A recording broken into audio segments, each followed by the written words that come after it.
How wealthy was the Queen? How did she manage to amass such wealth? Who will inherit her wealth? Do you want to find out?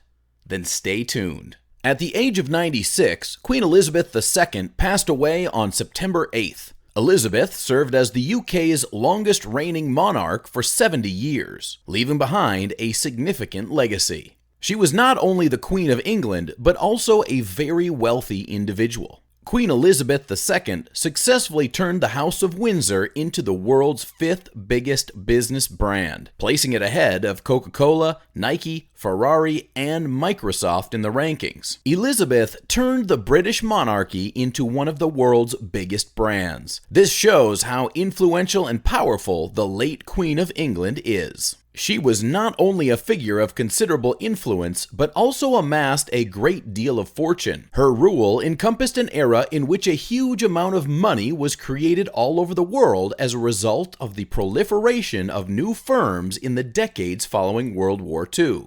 However, most of the Queen's wealth is invested in tangible assets, which have not increased nearly as much in value as the stocks of Amazon and Microsoft since their initial public offerings. Amazon stock has increased by 145,000%, and Microsoft stock has increased by 250,000%. This is the reason why the fortune of Queen Elizabeth appears to be relatively modest when compared to that of tech billionaires such as Bill Gates, co-founder of Microsoft, who is estimated to be worth $107.7 billion, or Jeff Bezos, former CEO of Amazon, who has a net worth of $153 billion.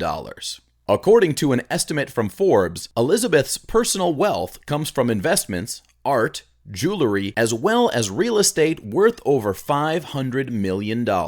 However, information on the Queen's actual wealth has never been made public. The Queen successfully pushed the British government in the 1970s to amend a draft law to conceal her private fortune from the public. The Queen argued that the disclosure of her money would be embarrassing.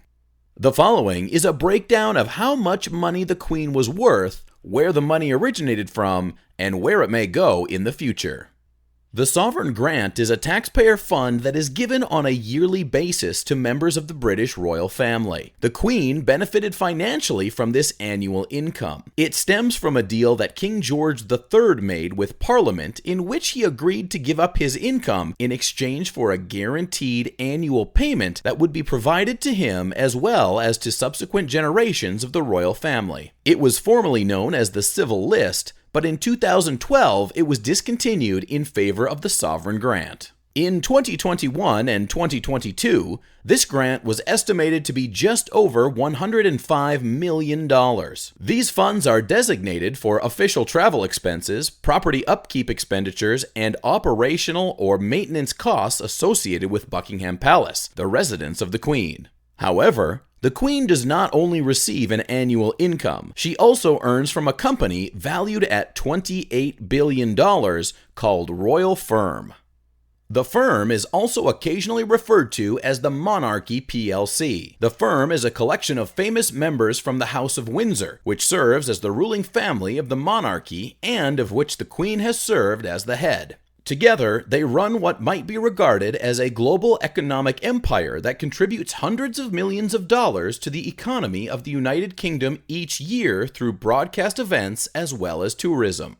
Members of the firm include Her Majesty, as well as 7 other members of the royal family, including Prince Charles and his wife Camilla, the Duchess of Cornwall, Princess Anne, the Queen's daughter, Prince Edward, the Queen's youngest son, and his wife Sophie, the Countess of Wessex, and Prince William and his wife Kate, the Duchess of Cambridge. According to Forbes, the monarchy possessed roughly $28 billion worth of real estate holdings that were not allowed to be sold. This includes Buckingham Palace, the Crown Estate, the Duchy of Lancaster, the Duchy of Cornwall, and the Crown Estate of Scotland. The Windsors don't benefit personally from the business, but it helps the economy grow, which can then bring them money through free media coverage and royal warrants, which are essential stamps of approval on high-end goods and increase revenue for warrant holders.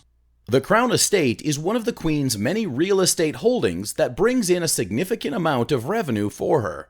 The Crown Estate is a collection of lands and holdings that belong to the British monarchy and was held by Queen Elizabeth II. However, this is not private property that she personally controlled. Rather, it is managed by a public board with some degree of autonomy. The Crown Estate reported in June that it expects to make a net revenue profit of $312.7 million.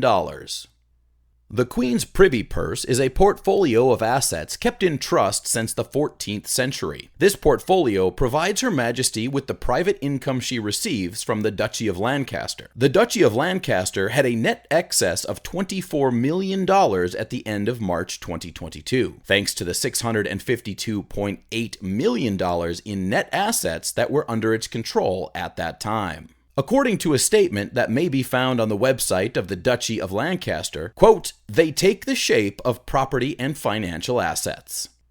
In addition to all these royal interests, the late Queen had amassed personal assets worth more than $500 million. This was mostly the result of her investments, as well as her jewelry, art collection, and real estate assets, which included the Sandringham House and the Balmoral Castle. In addition to her royal portfolios, the Queen is also the sole owner of a collection of personal assets that she and her late husband, Prince Philip, had jointly accumulated. These include the family's vacation residence, Balmoral Castle, which is estimated to be worth $140 million, as well as the Sandringham Estate, which is claimed to be worth $65 million. When the Queen Mother passed away in 2002, Her Majesty inherited about $70 million from her, which included investments in paintings, horses, a stamp collection, jewels, and even a magnificent Fabergé egg collection. Her Majesty also inherited a collection of precious Fabergé eggs. Monet, Carl Fabergé, and Nash are just a few of the painters whose works are included in the collection. Because of a particular provision in the law, Her Majesty the Queen is exempt from having to pay inheritance tax on the estate that was bequeathed to her by her mother. Also included in the scope of application is Prince Charles. As part of an agreement reached with then Prime Minister John Major in 1993, the inheritance tax of 40% does not apply to the transfer of money from one sovereign to another.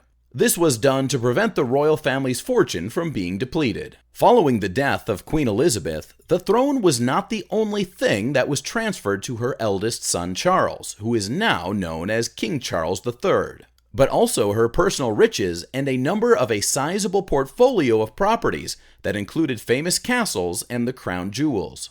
In accordance with a protocol that was established before the Queen's passing, the majority of her personal wealth will be passed on to Prince Charles. Charles will not have to pay any taxes on the inheritance he receives. On the other hand, bequests that are made to other children or relatives will be subject to the standard inheritance tax rate of 40% for the United Kingdom. The Queen had 3 children in addition to King Charles: Prince Andrew, Princess Anne, and Prince Edward, who was the youngest. It is not yet known whether or not the Queen's 3 other children will be given any portion of the legacy, even though the new king will receive the large majority of the inheritance, including her vast jewelry collection, which includes crowns and brooches. Some of these treasures will continue to be shown as part of the crown jewels at the Tower of London, which is a collection of royalty ceremonial objects that are open to the public. On the other hand, it is anticipated that members of the Windsor family, beginning with King Charles, will inherit the Queen's private collection, which is comprised of gifts, family heirlooms, and items that the monarch herself has purchased. The collection is valued at millions of dollars. Queen Elizabeth II also received the majority of Queen Mary's jewels. Her Majesty has since leased out various pieces of jewelry while she has been on the throne for the past 7 decades. The Cartier Halo Tiara, which features 1,000 individual diamonds, was one of the pieces that Kate Middleton wore for her wedding. There you have it. Were you amazed by how much wealth the Queen had, or did you expect her to be more wealthy? Let us know in the comment section below. If you enjoyed this video, then you should watch these 2 videos I made for you. You will be glad you did.